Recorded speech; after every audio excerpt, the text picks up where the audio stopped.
beredar di YouTube video pendeta yang bisa menyembuhkan penyakit secara instan. Apa itu? Shalom saudara terkasih dalam Tuhan Yesus Kristus. Salam jumpa bagi saudara seiman sekalian. Saya berdoa roh, jiwa, dan tubuh saudara dipelihara oleh Tuhan kita Yesus Kristus. Amin. Saudara, lewat di beranda media sosial saya ya, video daripada saudara Injil Habaget ya. Judulnya membuat saya penasaran saudara, dan judul ini pun saya pakai ya. Saya harus klik.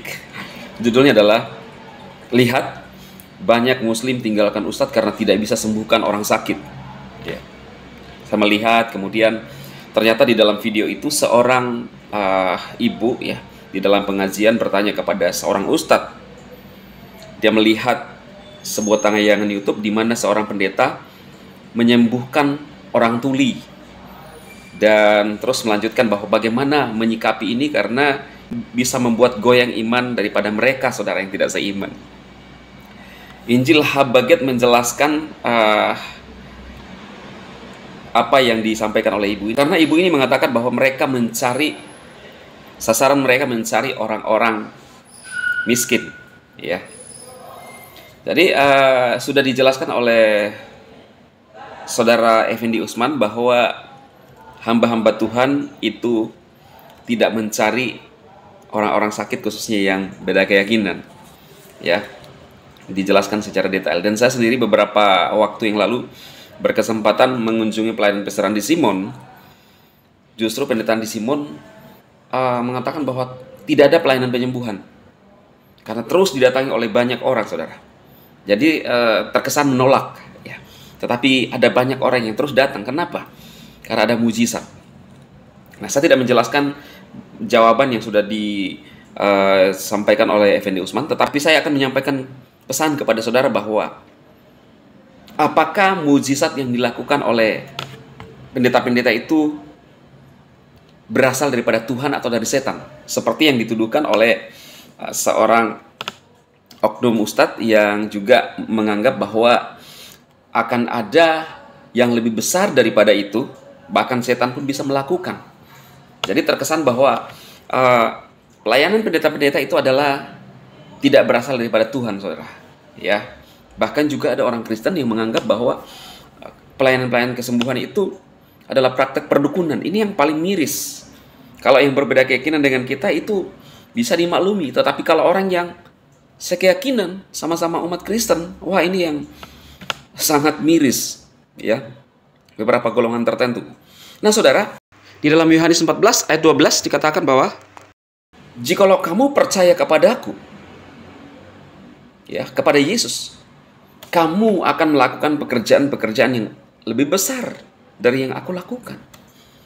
Jadi saudara, ketika kita percaya kepada Yesus, apa yang pernah dilakukan oleh Tuhan Yesus, menyembuhkan orang sakit, melakukan banyak mujizat, bahkan membangkitkan orang mati sekalipun, kita bisa melakukan itu sesuai dengan tingkat iman kita. Jadi apa yang dilakukan oleh hamba-hamba Tuhan di luar sana, saudara, ya, itu adalah murni kuasa daripada Elohim, murni kuasa daripada Tuhan sendiri. Bahkan Yesus berpesan kepada muridnya, pergilah, jadikan semua bangsa muridku, letakkan tangan atas orang sakit dan orang itu akan sembuh. Suatu perintah. Dan Yesus berkata, ketahuilah, aku menyertai kamu sampai kepada kesudahan zaman. Jadi ketika hamba-hamba Tuhan melakukan penyembuhan atau mujizat, murni didapatkan dari kuasa Tuhan. Saudara, tidak pernah saya lihat di dalam Alkitab iblis bisa membangkitkan orang mati. Tidak pernah. Karena kekuatan iblis itu terbatas. Beberapa waktu yang lalu, saudara, saya pernah menjelaskan bagaimana Musa berhadapan dengan Firaun pada saat Musa ingin mengeluarkan bangsa Israel atas perintah Elohim. Musa diperhadapkan kepada Firaun, saudara. Kemudian Musa harus melakukan mujizat di depan Firaun. Sampai tulah ketiga, jampi-jampi, para petenung-petenung Mesir pun bisa melakukan. Tetapi setelah tulah keempat sampai ke-10, mereka tidak bisa mengikuti seperti yang Musa lakukan. Karena apa? Kuasa yang dimiliki oleh Musa adalah kuasa yang bersumber daripada Tuhan yang benar, Yahweh, Elohim Israel. Jadi ketika ada mujizat-mujizat, kemudian mungkin satu saat seorang pendeta bisa membangkitkan orang mati, itu adalah mujizat dari Tuhan Yesus. Bukan mujizat dari iblis, saudara. Iblis tidak punya kemampuan. Bahkan iblis tunduk di bawah kaki Yesus. Kaki Yesus. Tunduk di bawah nama Yesus. Itu sebabnya kalau seorang hamba Tuhan berdoa di dalam nama Yesus, melepaskan orang-orang yang kerasukan, iblisnya lari terbirit-birit, saudara. Bukan karena hamba-hamba Tuhan temannya iblis, kata mereka bahwa orang kafir itu berteman dengan iblis, saudara. Bukan. Ya. Kenapa iblis takut sama kita? Karena di dalam diri orang-orang percaya ada kuasa nama Yesus.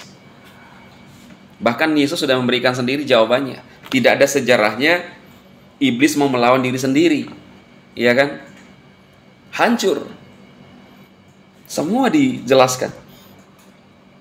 Jadi saudara, kita langsung lihat videonya supaya saudara paham dan saudara mengerti bahwa marilah kita menyatakan kuasa kemuliaan Tuhan Yesus sehingga banyak orang melihat dan memuliakan Bapa kita yang di surga. Orang akan melihat dari buahnya, saudaraku.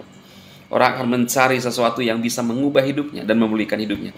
Yesus datang untuk menyelamatkan orang berdosa dan memberikan keselamatan kepada setiap orang yang percaya. Hendy Usman, bagaimana kabar Bapak Ibu semua? Tentunya luar biasa. Nah saudaraku, para pencinta channel Jelah Baget, kali ini saya mengajak kita semua untuk melihat sebuah cuplikan video di mana ada kaum ibu-ibu di pengajian bertanya kepada Buya Yahya. Pertanyaannya adalah mengenai orang muslim yang datang atau yang mencari pendeta minta doa kesembuhan. Bagaimana cuplikan videonya? Langsung saja kita saksikan sama-sama. Ada beredar di YouTube video pendeta yang bisa menyembuhkan penyakit secara instan. Apa itu? Video di YouTube ada seorang pendeta, namanya pendeta Hilam kalau nggak salah, itu bisa menyembuhkan penyakit secara instan, dan kebetulan yang di YouTube tersebut Muslim yang disembuhkan karena telinganya tuli. Orang yang menonton itu paling tidak bisa goyang. Pagi mereka sasarannya selalu untuk yang ekonomi menengah ke bawah, karena sudah banyak kejadian mereka mencari ini yang baru, ya memang sasarannya yang menengah ke bawah dan orang-orang yang sudah putus asa, khususnya kalau yang sakit-sakitan. Itu gimana kita menyikapi hal tersebut agar iman kita tidak goyah? Itu aja Bu ya. Assalamualaikum warahmatullahi wabarakatuh. Assalamualaikum warahmatullahi wabarakatuh. Justru itu adalah ujian keimanan.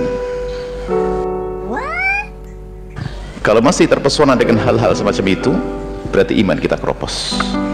Nanti ada yang lebih dahsyat dari itu. Orang mati dihidupkan lagi, bukan sekedar menyembuhkan penyakit. Orang mati dihidupkan. Hujan diundang turun. Bayi kecil tepuk langsung gede kau. Perempuan gak bisa hamil, hamil. Ayo.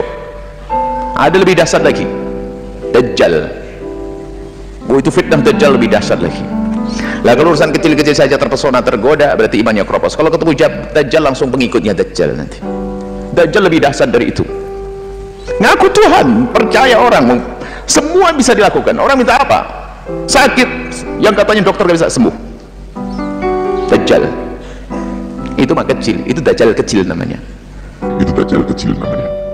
Nah saudaraku, para pencinta channel Jelah Baget, bagaimana tanggapan saudara semua setelah melihat cuplikan video tadi?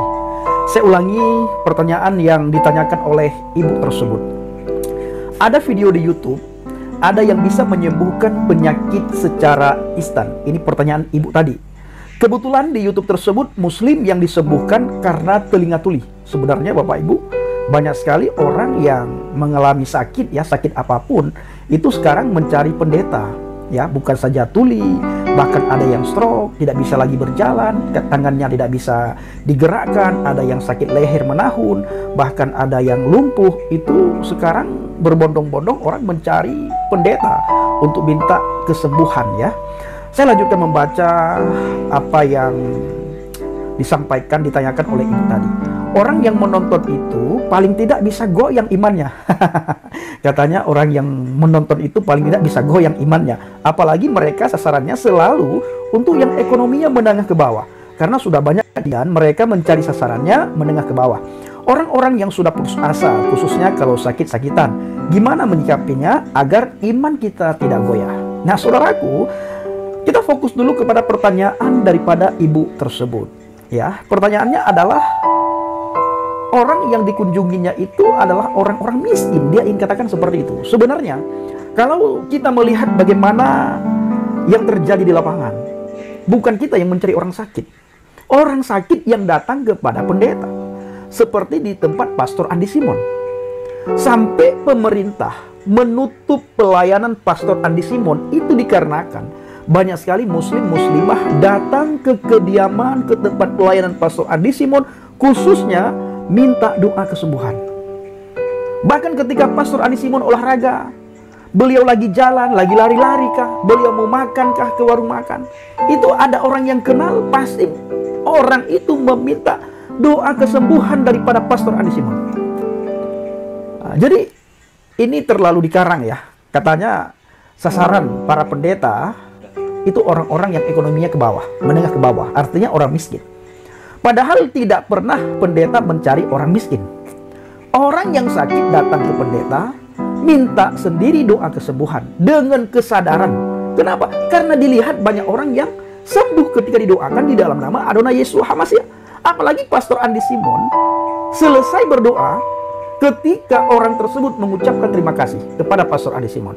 Pastor Andi Simon selalu berkata, "Bu, yang menyembuhkan ibu bukan saya. Yang menyembuhkan ibu Tuhan Yesus." Itu kata Pastor Andi Simon. Kenapa Yesus yang menyembuhkan? Karena di dalam nama Dia ada kuasa. Kuasa dalam nama Tuhan Yesus.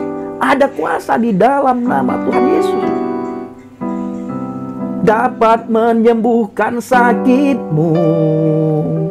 Kuasa dalam nama Tuhan Yesus dapat menyembuhkan sakitmu. Kuasa dalam nama Tuhan Yesus, yang sakit disembuhkan dan yang lumpuh berjalan. Ada kuasa dalam nama Tuhan Yesus. Ada kuasa dalam nama Tuhan Yesus. Yang sakit disembuhkan, yang lumpuh berjalan, yang buta bisa melihat, yang tuli bisa mendengar. Ya, bukan pendeta yang mencari orang yang sakit, tapi orang yang sakit yang mencari pendeta. Kalau dulu Bapak Ibu boleh mereka katakan seperti itu karena banyak orang tidak tahu. Tetapi ini adalah zaman internet, zaman di mana semua terbuka. Apalagi Pastor Andi Simon terang-terangan beliau melayani orang. Orang bisa melihat, semua mata bisa memandang, bisa melihat, bisa mendengar semua telinga. Bagaimana pelayanan Pastor Andi Simon? Apakah Pastor Andi Simon yang mencari atau mereka yang datang ke tempat Pastor Andi Simon? Bahkan kita melihat yang datang ke tempat Pastor Andi Simon itu orang-orang kaya rata-rata. Ya, orang-orang kaya rata-rata. Dari tempat yang jauh mereka datang. Kalau orang miskin tidak punya ekonomi untuk datang karena jauh tempat pelayanan Pastor Andi Simon. Ini dari seluruh pelosok tanah air itu datang ke tempat Pastor Andi Simon hanya untuk minta doa kesembuhan. Dan mukjizat terjadi.